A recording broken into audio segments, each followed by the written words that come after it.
Hello friends, welcome to Sai Kuteera. As usual ಭಾನುವಾರ ನಾನು Sai ಕುಟೀರದಲ್ಲಿದ್ದೀನಿ. So ತುಂಬ ಬಿಸಿಲಿದೆ.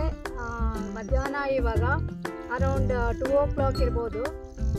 ಸೊ ಇವಾಗ ಏನು ಕೆಲಸ ಮಾಡ್ತಾಯಿದ್ದೀವಿ ಅಂದರೆ ನೀರು ಹಾಯಿಸೋ ಕೆಲಸ ಮಾಡ್ತಾಯಿದ್ದೀವಿ. ನೀವು ನೋಡ್ಬೋದು, ಇಲ್ಲಿ ಕೂತ್ಕೊಂಡು ಬಿಸಿಲಿಗೆ ಕೊಡೆ ಹಿಡ್ಕೊಂಡು ಪೈಪಲ್ಲಿ ನೀರು ಬಿಡ್ತಾ ಇದ್ದೀನಿ. ಪೈಪಲ್ಲಿ ನೀರು ಬಿಡ್ತಾ ಹಾಗೆ ಡ್ರಿಪ್ಪಲ್ಲಿ ಕೂಡ ನೀರು ಬಿಟ್ಟಿದ್ದೀವಿ. ಇವತ್ತು ಫುಲ್ಲು ತೋಟಕ್ಕೆ ನೀರು ಹಾಯಿಸ್ಬಿಟ್ಟು ಹೋಗ್ತೀವಿ. ಹಾಗೇನೆ ನಾನು ನಿಮಗೆ ನಮ್ಮ ತೋಟದಲ್ಲಿ ಯಾವ್ಯಾವ ಗಿಡ ಏನೇನು ಬಿಟ್ಟಿದೆ ಮತ್ತು ಏನೇನು ಡೆವಲಪ್ಮೆಂಟ್ಸ್ ಆಗಿವೆ ಅನ್ನೋದನ್ನು ತೋರಿಸೋದಕ್ಕೆ ಇಷ್ಟಪಡ್ತೀನಿ. ಸೊ ಹಾಗೆ ಬನ್ನಿ, ನನ್ನ ಜೊತೆ ನಾನು ತೋರಿಸ್ತೀನಿ ಯಾವ್ಯಾವ ಗಿಡ ಯಾವ್ಯಾವ ಎಷ್ಟೆಷ್ಟು ಎತ್ತರ ಬೆಳೆದಿದೆ, ಏನೇನು ಬಿಟ್ಟಿದೆ, ಕಾಯಿ ಹೂವು ಹಣ್ಣು ಏನೇನು ಬಿಟ್ಟಿದೆ ಅದೆಲ್ಲ ತೋರಿಸ್ತೀನಿ. ಈ ವಾರ ನೋಡ್ಬೋದು ನೀವು, ಗಿಡಗಳೆಲ್ಲ ಸ್ವಲ್ಪ ಹೈಟ್ ಬಂದಿದೆ ಮತ್ತು ಎಲ್ಲ ಚೆನ್ನಾಗಿ ಕಾಣಿಸ್ತಾ ಇದೆ. ಈ ಕಡೆನೂ ಅಷ್ಟೇ. ಸೊ ಒಂದೊಂದೇ ಗಿಡ ತೋರಿಸಿ ನಿಮಗೆ ಏನೇನು ಬಿಟ್ಟಿದ್ದಾವೆ ಹಾಗೆ ಎಷ್ಟು ಎತ್ತರ ಬೆಳೆದಿದ್ದಾವೆ ಅನ್ನೋದನ್ನು ನಾನು ನಿಮ್ಗೆ ತೋರಿಸ್ತೀನಿ. ನನಗೆ ಗೊತ್ತು ನಿಮಗೆಲ್ಲರಿಗೂ ನನ್ನ ವಿಡಿಯೋಸ್ ಇಷ್ಟ ಆಗುತ್ತೆ ಅಂತ. ಸೊ ಪ್ಲೀಸ್ ಲೈಕ್ ಮಾಡಿ, ಶೇರ್ ಮಾಡಿ ಮತ್ತು ಸಬ್ಸ್ಕ್ರೈಬ್ ಮಾಡಿ ಅಂತ ಕೇಳ್ಕೊತೀನಿ. ಬನ್ನಿ, ನನ್ನ ಜೊತೆ ಗಿಡಗಳಲ್ಲಿ ಏನೇನು ಬಿಟ್ಟಿದೆ ಅನ್ನೋದನ್ನು ತೋರಿಸ್ತೀನಿ. ನಾನು ಹೇಳಿದ್ನಲ್ಲ ಏನೇನು ಚೇಂಜಸ್ ಆಗಿದೆ ನಮ್ಮ ತೋಟದಲ್ಲಿ ಅಂತಂದ್ಬಿಟ್ಟು. ನೀವು ನೋಡ್ಬೋದು, ಈ ಗಸಗಸೆ ಗಿಡ ಮರನೇ ಆಗೋಗಿದೆ. ಸೊ ಪ್ರತಿ ಸರಿ ಬಂದಾಗಲೂ ನಾವು ಈ ಗಸಗಸೆ ಗಿಡದ ಕೆಳಗೆ ಕೂತ್ಕೊಂಡು ಟೈಮ್ ಸ್ಪೆಂಡ್ ಮಾಡ್ತೀವಿ, ಊಟ ಮಾಡ್ತೀವಿ, ರಿಲ್ಯಾಕ್ಸ್ ಮಾಡ್ತೀವಿ. ಎಲ್ಲದಕ್ಕೂ ಒಳ್ಳೆ ನೆರಳು ಕೊಡುವಂಥ ಮರ ಆಗಿದೆ ಈಗ. ಸೊ ಇದು ನನ್ನ ಫೇವ್ರೇಟ್ ಗಿಡ ಮರ ನಮ್ಮ ತೋಟದಲ್ಲಿ. ಇದು ಇಷ್ಟು ಚೆನ್ನಾಗಿ ಬೆಳೆದಿದೆ ಈಗ.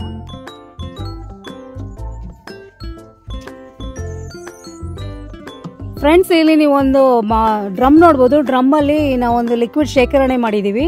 ಸೊ ಅದ್ರ ಬಗ್ಗೆ ನಾನು ನಿಮ್ಗೆ ತಿಳಿಸ್ಕೊಡ್ತೀನಿ. ಏನೇನು ಹಾಕಿದ್ದೀವಿ ಇದರಲ್ಲಿ ನಾವು ನೀರು, ಮೊಸರು, ಬೆಲ್ಲ, ಆಮೇಲೆ ಸ್ವಲ್ಪ ಕಡಲೆ ಹಿಟ್ಟು, ಸಗಣಿ ಇಷ್ಟು ಹಾಕಿದ್ದೀವಿ. ಇಷ್ಟೆಲ್ಲ ಹಾಕಿ ಇದನ್ನ ಕೊಳೆಯೋಕೆ ಬಿಡ್ತೀವಿ. ಎಷ್ಟು ದಿನ ಬಿಡಬೇಕು? ಇದನ್ನ ಒಂದು 15 ದಿನ ಬಿಡಬೇಕು ಮಿನಿಮಮ್. ಅಷ್ಟೊತ್ತಿಗೆ ಇದು ಅವಾಗ ನಾವು ಇದನ್ನ ಹಿಂಗೆ ಹಾಡಿಸ್ತಾ ಇರ್ಬೇಕು. ಅವಾಗ ಅದನ್ನ ನಾವು ಚೆನ್ನಾಗಿ ಕಲಿಸ್ಬೇಕು. ಕಲಿಸ್ತಾ ಇದ್ರೆ ಕಲಸಿ ಮತ್ತೆ ಅದನ್ನ ಟೈಟ್ ಆಗಿ ಮುಚ್ಚಿಡ್ಬೇಕು ಎವ್ರಿ ಟೈಮು. ಸೊ ಈ ತರ 15ರಿಂದ 20 ದಿನ ಇದನ್ನ ಕೊಳಿಸಿದಾಗ ಇದು ಒಂದು ಏನಂತಾರೆ, ಗಿಡಗಳಿಗೆ ಅಮೃತ ಅಂತಾನೆ ಹೇಳ್ಬೇಕು. ಸೊ ಇದ್ರ ಹೆಸರು ಜೀವಾಮೃತ. ಸೊ ಈ ರೀತಿ ಜೀವಾಮೃತನ ಮಾಡಿ ಹಾಕಿದ್ರೆ ಗಿಡಗಳು ತುಂಬಾ ಚೆನ್ನಾಗಿ ಬೆಳೆಯುತ್ತೆ ಮತ್ತೆ ಡಿಸೀಸ್ ರೆಸಿಸ್ಟೆಂಟ್. ಇದು ಯಾವುದೇ ಒಂದು ರೀತಿಯ ಕಾಯಿಲೆ ಬರದೇ ಇರೋ ತರ ನೋಡ್ಕೊಳ್ಳುತ್ತೆ. ಸೊ ಈ ಜೀವಾಮೃತ ಅಷ್ಟೇ ಮುಖ್ಯ ಗಿಡಗಳಿಗೆ. ಹಸುವಿನ ಗೊಬ್ಬರ ಮತ್ತೆ ಕುರಿ ಗೊಬ್ಬರದ ಜೊತೆಗೆ ಇದು ಅಷ್ಟೇ ಇಂಪಾರ್ಟೆಂಟ್. ಸೊ ನೀವು ಕೂಡ ಮನೆಗಳಲ್ಲಿ ತಯಾರಿಸ್ಕೊಂಡು ನಿಮ್ಮ ಟೆರೆಸ್ ಗಾರ್ಡನ್ ಅಲ್ಲಿ ಕೂಡ ಇದನ್ನ ಉಪಯೋಗಿಸ್ಕೋಬಹುದು. ಸೊ ತುಂಬಾ ಗಿಡಗಳೆಲ್ಲ ತುಂಬಾ ಚೆನ್ನಾಗಿ ಬೆಳೆಯುತ್ತೆ. ನಾವು ಇದನ್ನ ಯಾವಾಗ್ಲೂ ಮಾಡ್ಕೊಳ್ತಾ ಇರ್ತೀವಿ. ಸೊ 15 ದಿನಕ್ಕೊಂದ್ಸರಿ, 20 ದಿನಕ್ಕೊಂದ್ಸರಿ ಚೇಂಜ್ ಮಾಡಿ ಮಾಡಿ ಮಾಡಿ ಗಿಡಗಳಿಗೆ ಸಪ್ಲೈ ಮಾಡಿದಾಗ ಅದಕ್ಕೆ ಬೇಕಾಗಿರೋ ನ್ಯೂಟ್ರಿಯೆಂಟ್ಸ್ ಸಿಕ್ಕುತ್ತೆ. ಹಾಗೆ ಕೂಡ ರೋಗಗಳು ಬರದೇ ಇರೋ ತರ ಈ ಜೀವಾಮೃತ ತಡೆಯುತ್ತೆ. ಈ ಗಿಡ ನೇರಳೆ ಗಿಡ ನಮ್ಮ ಗೇಟಿನ ಹತ್ರ ಹಾಕಿದ್ವಿ. ಅದು ಏನಾಯ್ತು ಅಂದ್ರೆ ಚೆನ್ನಾಗಿ ಬಂದಿತ್ತು ಆಕ್ಚುಲಿ. ಸೊ ಲಾರಿ ಬಂದಾಗ ಮಣ್ಣು ಹಾಕಕ್ಕೆ ಅಂತ ಬಂದಾಗ ಲಾರಿ ಹೋಗ್ಬಿಟ್ಟು ಮುರಿದೋಗಿತ್ತು. ಸೊ ನಮ್ಮ ದೃಷ್ಟಿಗೆ ಮತ್ತೆ ಚಿಗುರ್ಕೊಂಡಿದೆ. ನೋಡಿ ಎಷ್ಟು ಚೆನ್ನಾಗಿ ಬರ್ತಾ ಇದೆ. ನೇರಳೆ ಗಿಡ, ಜಂಬು ನೇರಳೆ ಗಿಡ ನಮ್ಮ ತೋಟದ ಫ್ರಂಟಲ್ಲೇ ಇದೆ. ಚೆನ್ನಾಗಿ ಬರುತ್ತೆ ಅಂತ ಇಲ್ಲಿ ಹಾಕಿದ್ವಿ. ಸೊ ಖುಷಿ ಆಗ್ತಾ ಇದೆ, ಅದು ಮತ್ತೆ ಚಿಗುರ್ತಾ ಇದೆ. ನೋಡಿ, ಇದು ಸ್ಟಾರ್ ಫ್ರೂಟ್ ಗಿಡ. ಚೆನ್ನಾಗಿ ನೀರು ಹಾಕಿದೀವಿ. ಎಷ್ಟು ಗ್ರೀನ್ ಆಗಿದೆ ಗಿಡ. ಆಗ್ಲೇ ಇನ್ನೇನು ಹೂವು ಬಿಡೋ ಟೈಮ್ ಇದೆ. ಬೇಗ ಹೂವನ್ನು ಬಿಡುತ್ತೆ, ಹಾಗೇನೆ ಕಾಯಿನೂ ಬಿಡುತ್ತೆ. ಐ ಥಿಂಕ್ ಒಂದು 3-4 ತಿಂಗಳಲ್ಲಿ ಕಾಯಿ ಬಿಡ್ಬೋದು. ಸೊ ಅಷ್ಟು ಚೆನ್ನಾಗಿ ಬಂದಿದೆ. ಈ ಕಡೆ ತಿರುಗಿ ನೋಡಿದ್ರೆ ನೋಡಿ, ಇಲ್ಲಿ ದಾಸವಾಳ, ಫಸ್ಟ್ ಬಿಟ್ಟಿರೋ ದಾಸವಾಳ ಇದು ಎಷ್ಟು ರೆಡ್ ಆಗಿ ಬಿಟ್ಟಿದೆ. ಸೊ ಇದು ಒಂದು ಕೂಡ ನ್ಯೂ ಇಂಟ್ರಡಕ್ಷನ್ ನಮ್ಮ ತೋಟಕ್ಕೆ.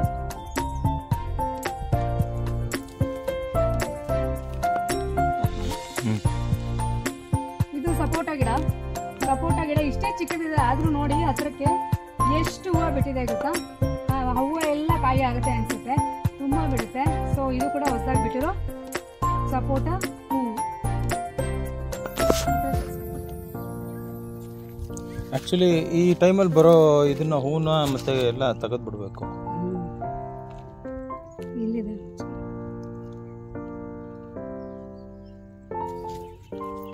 ಕಾಣಿಸ್ತಾ ಇಲ್ಲ.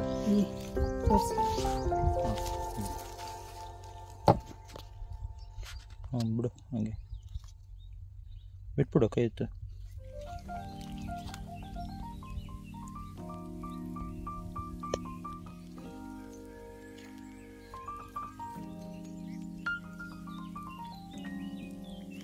ಇದು ನಂದಿ ಬಟ್ಲು ಗಿಡ ನೋಡ್ಬೋದಾಗಲೇ ಹೂವು ಬಿಟ್ಟಿದೆ ನಂದಿ ಬಟ್ಲು.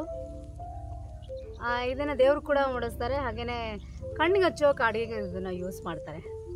ಸೊ ನೋಡಿ ಎಷ್ಟು ಚೆನ್ನಾಗಿ ಗ್ರೀನಾಗಿ ಇದೆ ಗಿಡ, ಮತ್ತು ಹಾಗೆ ಹೂವು ಬಿಟ್ಟಿದೆ. ಇದು ಬಾದಾಮಿ ಮಾವಿನ ಮರ, ನೀವು ನೋಡ್ಬೋದು ಆಗಲೇ ಚಿಗುರು ಬಿಡ್ತಾ ಇದೆ. ಸೊ ಈ ಚಿಗುರಲ್ಲಿ ಆಗಲೇ ಕೆಲವೆಲ್ಲ ಕಾಯಿ ಥರ ಆಗಿದೆ, ನೋಡ್ಬೋದು. ತೋರಿಸು, ಎಷ್ಟು ಚೆನ್ನಾಗಿದೆ ನೋಡಿ ನೋಡೋದಕ್ಕೆ. ಇಷ್ಟು ಚಿಕ್ಕ ಗಿಡದಲ್ಲಿ ಆಗಲೇ ಕಾಯಿ ಬಿಡೋ ಥರ ಆಗಿದೆ. ಬಟ್ ನಾವು ಇದನ್ನು ಉಳಿಸ್ಕೊಳ್ಳಲ್ಲ, ಈ ವರ್ಷ ತೆಗೆದಾಕ್ಬಿಡ್ತೀವಿ. ಯಾಕೆಂದರೆ ಇದನ್ನು ಫಸ್ಟ್ ಟೈಮ್ ತೆಗೆದಾಕ್ಲಿಲ್ಲ ಅಂದರೆ ನೆಕ್ಸ್ಟ್ ಟೈಮಿಂದ ಕಾಯಿ ತುಂಬ ಚಿಕ್ಕದಾಗಿ ಬಿಡುತ್ತೆ ಅಂತ ಹಳ್ಳಿಯವರು ಹೇಳ್ತಾರೆ.